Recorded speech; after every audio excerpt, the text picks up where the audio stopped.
आज आपके सामने हम लेकर आए हैं management accounting BCom final year के बच्चों के लिए MCQ based problem.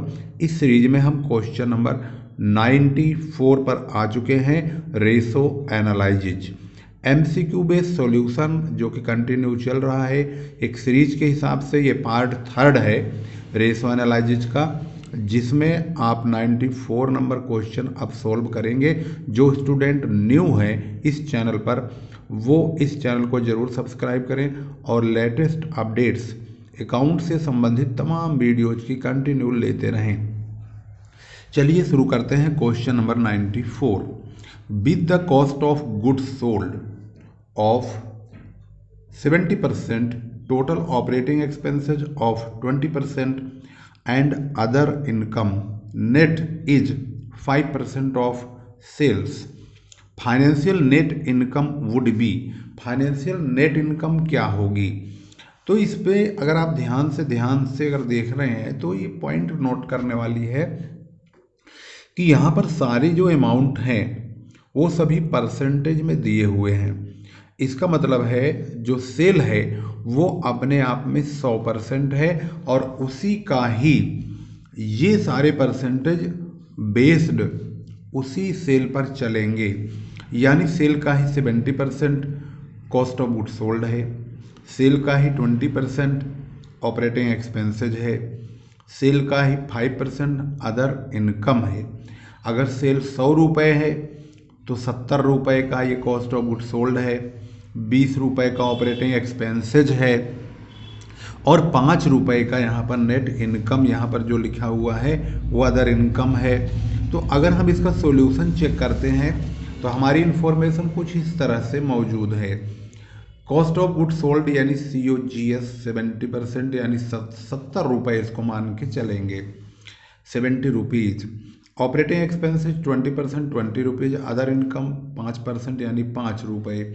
Financial net income क्या होगा, नेट इनकम इक्वल टू होगा sale minus cost of good sold minus expenses plus अगर कोई इनकम है तो उसको जोड़ लेंगे, या यूँ कहिए कि सेल्स और इनकम को जोड़ के ऑपरेटिंग एक्सपेंसेज घटा देंगे। तो सेल हमारे पास क्या है, हमारे पास सेल 100% यानी 100 रुपया है, उसमें से 70 रुपये का ये, 20 रुपये का ये, इन दोनों को घटाएंगे लेकिन ये अदर इनकम को 5 को जोड़ देंगे।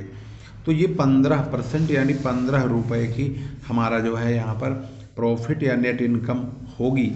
तो इसको अगर हम आंसर में चेक करें तो इन्होंने आंसर में परसेंट बेस दिया है, तो 15% यही होगा जो कि हमारा नेट इनकम होगा। क्वेश्चन नंबर नेक्स्ट चेक करते हैं न्यूमेरिकल प्रॉब्लम कौन सी है। तो क्वेश्चन नंबर नेक्स्ट में न्यूमेरिकल प्रॉब्लम है 96। यहाँ क्वेश्चन में 96 नंबर क्वेश्चन है।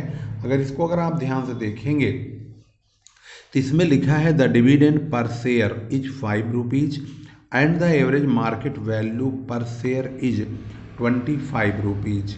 The dividend yield ratio is, dividend yield ratio क्या होगा। इसमें तो फार्मूला काम करेगा। डिविडेंड यील्ड रेशो का मतलब होता है dividend upon earning per share होता है तो हम उसका पे आउट रेशो निकालते हैं। अगर डिविडेंड अपॉन मार्केट प्राइस होता है यानी dividend per share upon market price पर शेयर इंटू 100, तो परसेंट में डिविडेंड यील्ड रेशो निकल के आता है।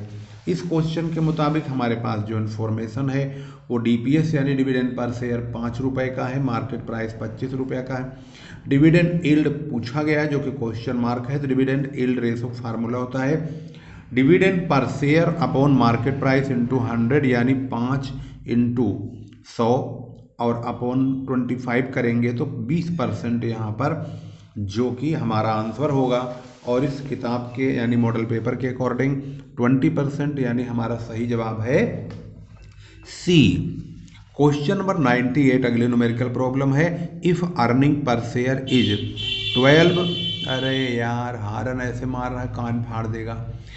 क्वेश्चन नंबर 98 में है if earning per share is ₹12 and the price earning ratio is 10, then the market value of the share will B.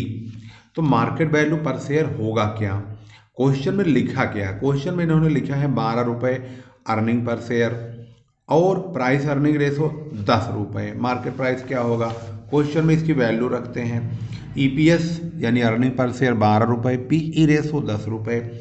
Market price क्या होगा, क्वेश्चन मार्क यानी मार्केट प्राइस का फार्मूला होता है ईपीएस यानी earning per share into price earning ratio यानी PE ratio. तो भाई दोनों की मल्टीप्लाई कर देंगे, 120 रुपये आएगा, ये दोनों गुणा हो जाएगा। इसके बाद हम अगला क्वेश्चन देखते हैं। 98 के बाद है 99। करंट रेशो दिया हुआ है 3:1 का, करंट लायबिलिटी दिया है 12,000 रुपये का, और यहाँ पर है then the current assets will be. Current assets क्या होगी भाई, सिंपल क्वेश्चन है ये। करंट रेशो दिया हुआ है और उसमें एक अमाउंट भी दिया हुआ है, तो क्वेश्चन के मुताबिक करंट रेशो है, यहाँ पर देखेंगे तो करंट लायबिलिटी है 12,000 का, तो करंट एसेट्स क्या होगा भाई। करंट रेशो तो दे ही रखा है, इसका फार्मूला अप्लाई कर देंगे। सी आर इक्वल टू यानी current ratio equal to C A upon C L, तो इनकी वैल्यू पुट करेंगे 3/1 C A upon 12,000, cross multiply कर देंगे, सी ए की वैल्यू आएगी 36,000, यानी कि हमारा जो जवाब है वो है 36,000 यानी कि सी। यहाँ पर 100 नंबर क्वेश्चन देखेंगे। अर्निंग पर शेयर 10 रुपये का, मार्केट प्राइस पर शेयर 120 रुपये का है, प्राइस अर्निंग रेशो क्या होगा, क्वेश्चन नंबर 100। इसकी इन्फॉर्मेशन कुछ इस तरह से दी हुई है, मार्केट प्राइस ईपीएस दोनों मौजूद है, प्राइस अर्निंग रेशो पूछा गया है। इसके लिए प्राइस अर्निंग रेशो फार्मूला होता है मार्केट प्राइस अपॉन ईपीएस यानी अर्निंग पर शेयर। तो 120 को हम 10 से डिवाइड करेंगे, अगर इसको रेशो में व्यक्त करेंगे तो 12 और 1 का यानी 12:1 होगा। 10 एकम 10 और 10 को भाई 120 में 10 से डिवाइड करेंगे तो 12 ही आएगा, 12। तो 12 वैसे 12 टाइम्स होना चाहिए इसमें, लेकिन अब क्योंकि 12 टाइम्स हो नहीं सकता है, रेशो में आंसर दिया हुआ है, तो 12:1 होगा। तो क्योंकि यहाँ पर जो प्रेजेंटेशन आंसर की है वो रेशो में है, तो 12:1 यहाँ पर है, तो क्वेश्चन का जो जवाब है वो बी होगा। इसके बाद हम पहुँचते हैं अगली न्यूमेरिकल प्रॉब्लम में, कहाँ है, नहीं है। इसके बाद 109, 110, 111, 112 पे है। कैश यहाँ पर 20,000 का है, डेटर्स 1.5 लाख रुपए का है, 150,000 का, और इन्वेंट्री 3,50,000 का। लिक्विड एसेट्स कितना होगा ये नहीं पता, तो इसका मतलब है यहाँ पर जो हमसे पूछा गया है वो लिक्विड एसेट्स पूछा गया है। भाई जब लिक्विड एसेट्स निकालते हैं तो करेंट एसेट्स में से इन्वेंट्री और प्रीपेड एसेट्स को घटा देते हैं तो लिक्विड एसेट्स आता है। अब इस क्वेश्चन के मुताबिक अगर हम इन्वेंट्री और प्रीपेड को हटा दें तो जो एसेट्स बचेगा, करेंट एसेट्स का जो पार्ट, वो हमारा लिक्विड एसेट्स हो जाएगा। यानी इस क्वेश्चन की इंफॉर्मेशन कुछ इस तरह से है, कैश, डेटर्स, इन्वेंट्री। यहाँ पर इनकी वैल्यूज को देखें तो इन्वेंट्री को इग्नोर मार दीजिए, लिक्विड एसेट्स के लिए सिर्फ कैश और डेटर्स को जोड़ेंगे, 20 को और 150,000 को, तो ये हो जाएगा दोनों मिला के 170,000। तो इसका सही जवाब जो होगा वो होगा ए। इसके बाद अगला क्वेश्चन देखेंगे, क्वेश्चन नंबर है 115 यानी 115, जिसमें करंट एसेट्स है 2 लाख रुपए का और करंट लायबिलिटीज दिया हुआ है। करंट रेशो मांग रहे हैं, कितना आसान क्वेश्चन है, इसको तो पलक झपकते कर देंगे। क्यों? क्योंकि भाई करंट रेशो मांग रहा है, करंट रेशो का फार्मूला होता क्या है, current assets upon current liability. कितना इजी क्वेश्चन है, कुछ इस तरह से देखिए। अब करंट रेशो फार्मूला होता है current assets upon current liability, यानी 2 लाख को 1,25,000 से डिवाइड करना है, तो 25 पंजे 125, 25 अट्ठे 200, 0 0 हट गया तो 8/5 यानी 1.6:1।